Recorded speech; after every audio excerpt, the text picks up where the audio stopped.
Donc, comme vous avez pu l'entendre, je me suis coupé moi-même parce que je parlais trop.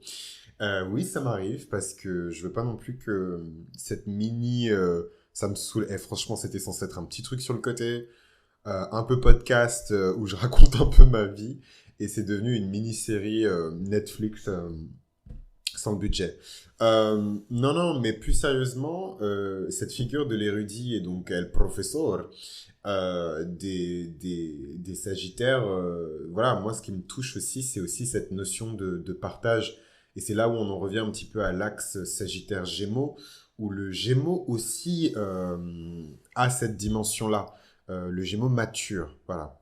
Le Gémeaux immature, il cherche à tout savoir, sur tout, ou alors sur un sujet spécifique, mais c'est rarissime. Faudrait vraiment que ce soit un Gémeaux avec beaucoup de scorpions pour être aussi focus, parce que l'essence même du Gemini, c'est d'être un peu éparpillé, c'est d'être l'électron libre, c'est d'aller grappiller un petit peu partout. Il y a cette notion de... Et d'ailleurs, le Sagittaire, dans une autre dimension, c'est un peu pareil aussi, hein. Les Sagittaires, ils n'arrivent pas à rester en place. Et j'en ai pas forcément parlé parce que je voulais pas enfoncer le clou, mais cette figure un petit peu du gypsy Sagittaire, c'est aussi le Sagittaire qu'on connaît bien, qui n'arrive pas à se concentrer sur une seule tâche et à aller jusqu'au bout de cette tâche. Et je voulais pas le dire au début parce que c'est un truc qui peut facilement énerver les gens ou les trigger ou déclencher chez eux.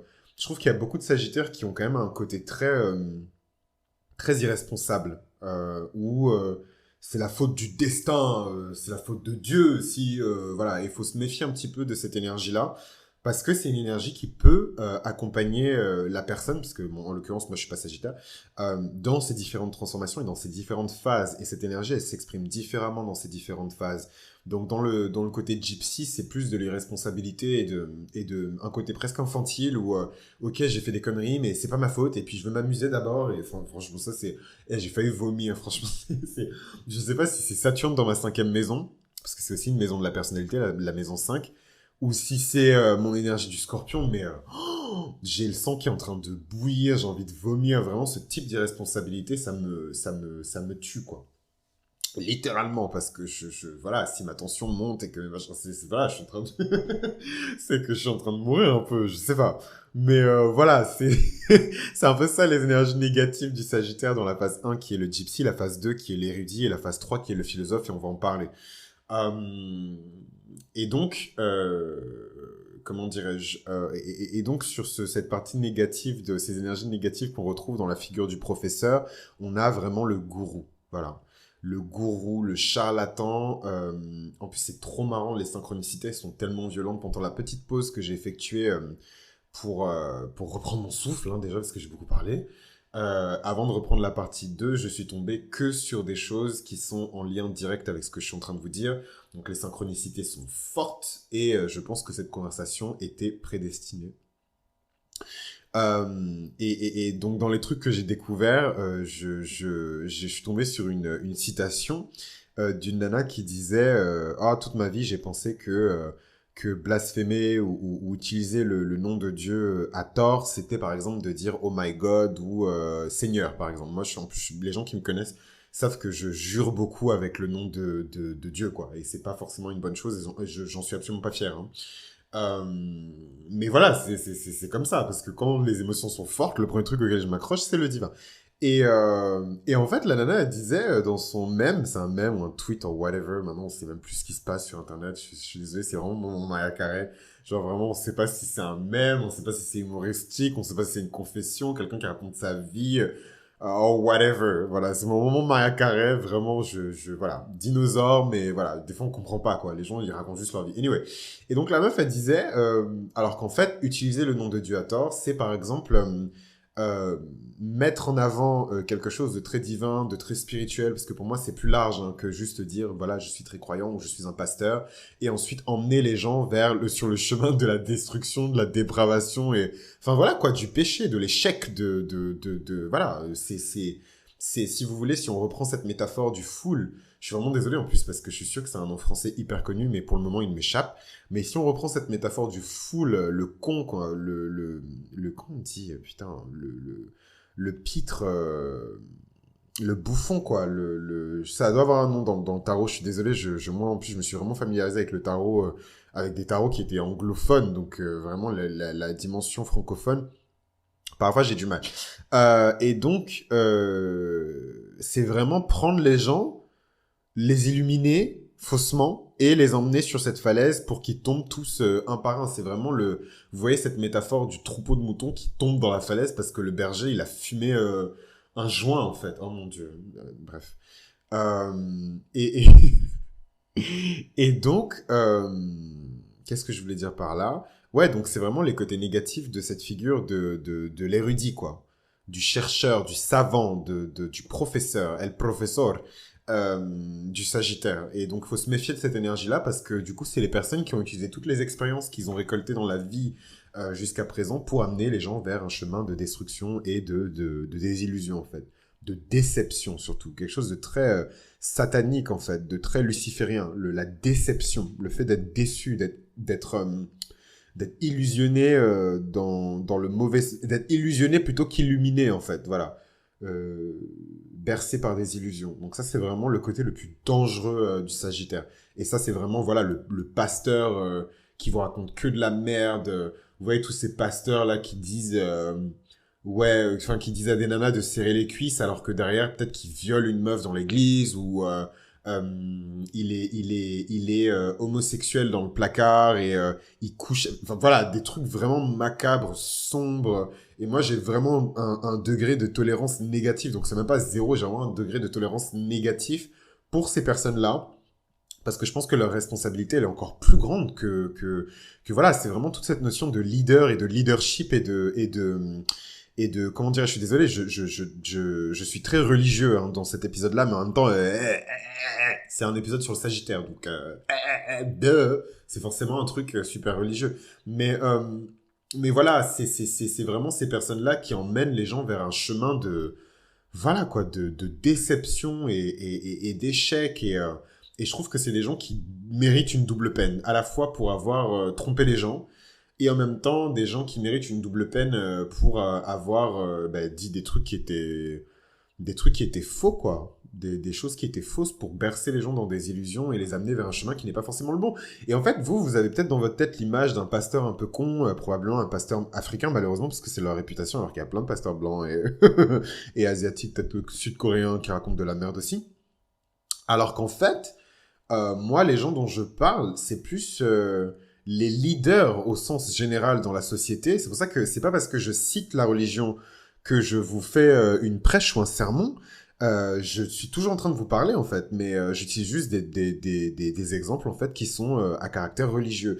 Et donc en fait pour moi c'est les leaders avec un L majuscule, c'est les leaders au sens large, c'est toutes les personnes qui exercent le pouvoir d'une certaine manière et qui guident en fait les gens, ou en tout cas qui ont la mission de guider les gens et qui les amènent vers leur perte. C'est vraiment les côtés négatifs et vous savez que j'aime l'astrologie karmique, donc j'aime pas me concentrer sur que le positif, et puis je suis scorpion, donc le plus intéressant c'est ce qu'on peut améliorer, c'est ce qu'on peut purifier et transformer, enfin voilà, convertir des ténèbres vers la lumière, c'est ça le scorpion, donc voilà, dire que c'est des gens qui sont brillants, qui sont sexy, en plus je l'ai dit, hein, donc c'est pas comme si j'avais honte de le dire. C'est des gens qui sont éminemment brillants, ils ont vraiment le sens de l'apprentissage, c'est de grands professeurs, c'est des gens qui aiment enseigner, qui aiment transmettre, plus qu'enseigner, hein, c'est vraiment cette notion de transmettre. Ok, je me suis cassé la gueule, je suis tombé sur le cul, j'ai appris de mes erreurs, et maintenant je vais transmettre la torche. Voilà, c'est littéralement la symbolique de la torche qui est transmise du feu sacré, qui est transmis d'une génération à une autre par le père et le fils, ou la mère et la fille, ou le père et la fille si vous êtes féministe, enfin bref. Voilà, et c'est beau en fait, je trouve ça trop beau. Pour moi, toute l'histoire de l'humanité se résume au Sagittaire. Les gens vont hurler quand ils vont entendre ça, mais c'est ça quoi, c'est la transmission du savoir, c'est apprendre par l'erreur et se relever encore et recommencer. Toute l'histoire de, de c'est toute l'histoire non, on est en train de me demander si je veux manger des pâtes au pesto ou me faire livrer. Voilà, vous vouliez un truc un peu racontage de vie, podcast un peu perso, là, franchement, vous y êtes à 200%. Mais bon, on reprend sur le Sagittaire. Donc, il y a vraiment, voilà, cette notion d'apprentissage et de transmission sur cette deuxième figure, cette deuxième phase du Sagittaire qui est celle de l'enseignant, quoi. D'ailleurs, ça me fait beaucoup penser au personnage de... C'est la deuxième fois, je crois, que je le cite dans le podcast, mais vous verrez que c'est très important dans moi, ma construction personnelle, parce que c'est jeune, en fait, que j'ai été confronté à cette figure de l'érudit qui est soit bon, soit corrompu, mais en vérité, dans la vie, c'est beaucoup plus complexe que ça. Vous pouvez pas dire que tous les pasteurs qui, par exemple, je suis désolé, je tape beaucoup sur les pasteurs, mais c'est parce que je suis très preachy, et le pasteur, ça reste quand même un archétype qui est très important du Sagittaire, mais vous pouvez pas me dire que tous les pasteurs qui sont crooked et qui ont escroqué des gens sont des personnes stupides. C'est pas possible. Et c'est là que vous voyez que c'est très difficile de juger un Sagittaire. Et c'est pour ça que je me suis permis de refaire un épisode complémentaire. Parce que c'est une énergie où il faut apporter énormément de nuances. Et j'en reparlerai quand je parlerai sûrement de la maison 9 en astrologie, parce qu'évidemment, la maison 9 en astrologie, qui est historiquement gouvernée par le Sagittaire, il y a beaucoup de choses à dire là-dessus, notamment sur la question des multidimensions de la maison du Sagittaire, de la maison 9. Voilà, ce côté transgénérationnel où on a à la fois l'énergie du grand-père, dont je vais parler tout de suite quasiment avec le philosophe, l'énergie du père, qui est celui de l'érudit, du el professeur, et l'énergie du petit con, du foule. C'est vraiment trois énergies qui sont très générationnelles, des énergies qui sont très transgénérationnelles. C'est pour ça que je vous dis, c'est pas forcément une question d'âge, hein. Vous pouvez être el professeur dans votre bande d'amis en ayant 16 ans parce que vous avez vécu des expériences qui ont forcé votre esprit, je dirais, plutôt que votre âme à grandir vite, voilà. Et ça, c'est rarissime. Généralement, c'est les Sagittaires qui ont beaucoup de Scorpions ou beaucoup de Pluton dans leur charte, c'est rarissime. Voilà, c'est rarissime. Et qu'est-ce que je voulais vous dire d'autre, les amis? Donc, je pense que j'ai fait le tour un petit peu de l'érudit, et je pense que c'est quelque chose de toute manière que vous devez saisir facilement. D'ailleurs, pour la petite blague, la plupart des Sagittaires se considèrent comme des érudits, de même que les Scorpions, pour la plupart, se considèrent comme des aigles, hein. Ils se considèrent comme des aigles royaux, ils se considèrent comme des phénix, alors qu'ils sont encore au stade du serpent ou du scorpion. Donc, c'est pareil avec le Sagittaire. La plupart des Sagittaires vont refuser hein, l'étiquette du fool. En plus, je vous ai tellement insulté que vous n'allez jamais accepter. Mais voilà. En plus, c'est faux parce que les Sagittaires, c'est des gens tellement simples que... Et c'est des gens tellement lumineux que généralement, quand on se moque d'eux, s'ils ont vraiment beaucoup d'énergie du Sagittaire, ils vont rigoler avec vous. Voilà. Après, si vous rajoutez un peu de feu avec du lion, l'orgueil va prendre le pas. Si vous rajoutez de l'air... ils vont se poser beaucoup trop de questions après, ils vont se remettre en question, parce que le côté philosophique prend le pas sur le côté expérientiel. Et si vous rajoutez de l'eau, oui, un peu émotif, mais si on reste sur les énergies du Sagittaire, c'est des gens qui vont prendre le truc à la rigolade, quoi.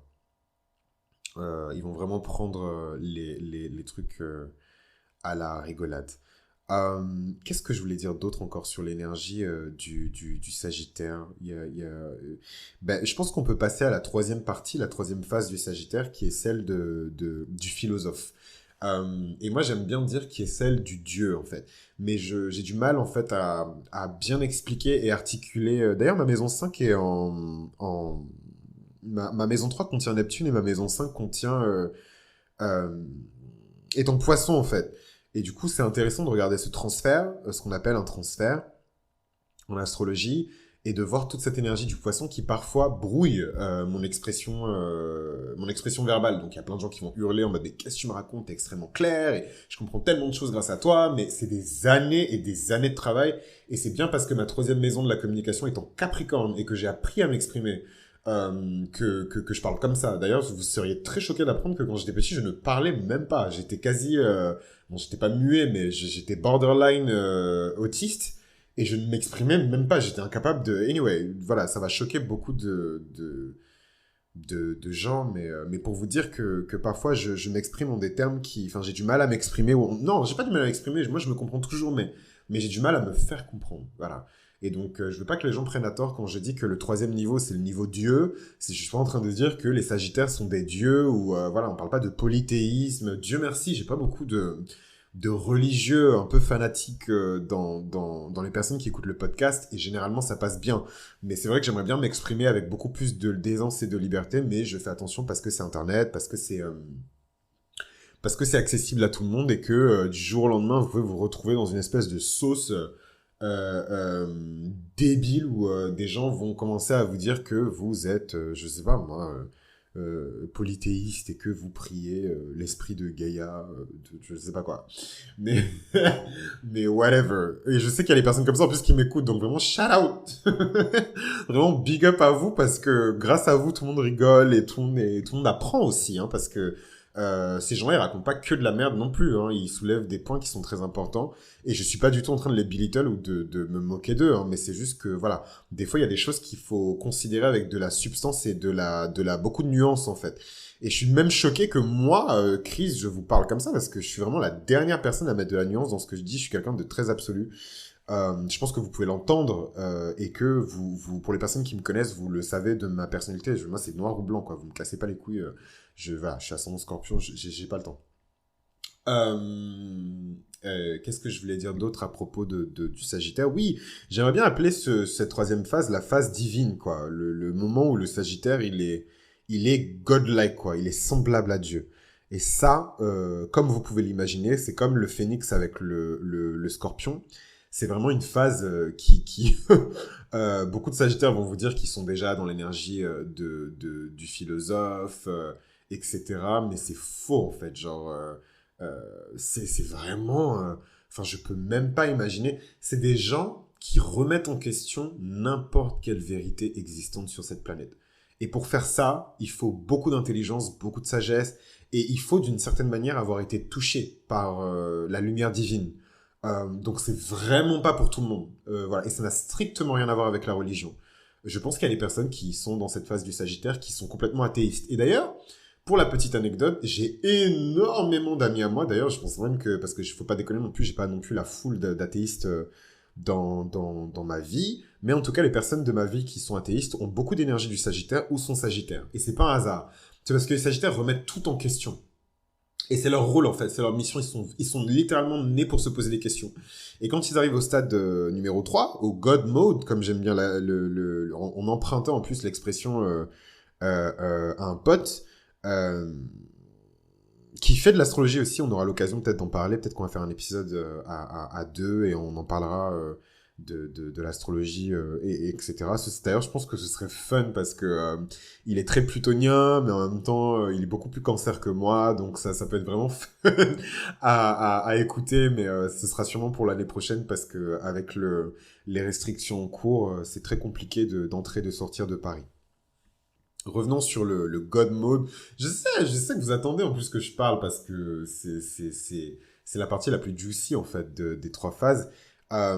Vous pouvez imaginer que dans cet état d'âme, de pensée, cet état d'esprit, la potentialité est incroyable. Et c'est vrai. Pour moi, c'est littéralement... quand on parle de cette phase du philosophe du Sagittaire, j'ai vraiment dans ma tête création d'Adam par Michel-Ange. Donc vraiment, la création d'Adam par Michel-Ange, c'est cette dernière phase du Sagittaire où en fait, confortablement installé dans la matérialité, dans tout ce qu'il y a de plus terrien.